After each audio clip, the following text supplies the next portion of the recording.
भारतातील प्रमुख अभिजात भाषा: तामिळ 2004, संस्कृत 2005, तेलुगू 2008, कन्नड 2008, मल्याळम 2013, ओडिया 2014, मराठी 2024, पाली 2024, प्राकृत 2024, आसामी 2024, बंगाली 2024.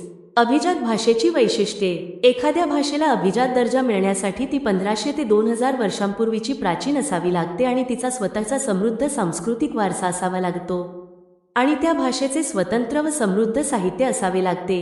भाषेचा आधुनिक रूपापासून वेगळा विकास, ऐतिहासिक व सांस्कृतिक महत्त्व: 2004 मध्ये तमिळ ही अभिजात दर्जा मिळवणारी पहिली भारतीय भाषा ठरली.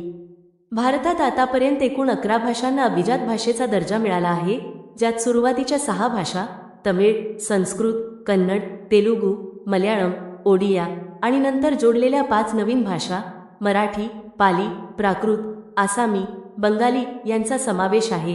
हा दर्जा भाषेचा प्राचीन वारसा जतन करण्यासाठी दिला जातो. 3 ऑक्टोबर 2024 रोजी केंद्र सरकारने मराठीसह 5 नवीन भाषांना अभिजात भाषेचा दर्जा देण्याची घोषणा केली. यामुळे मराठी भाषेचा जगभरात सन्मान वाढला आहे. तुम्हाला व्हिडिओ आवडला असेल तर आमच्या यूट्यूब चॅनेलला सबस्क्राईब जरूर करा आणि अधिक चालू घडामोडीसाठी आमच्या टेलिग्राम चॅनेलला नक्की जॉईन करा. धन्यवाद.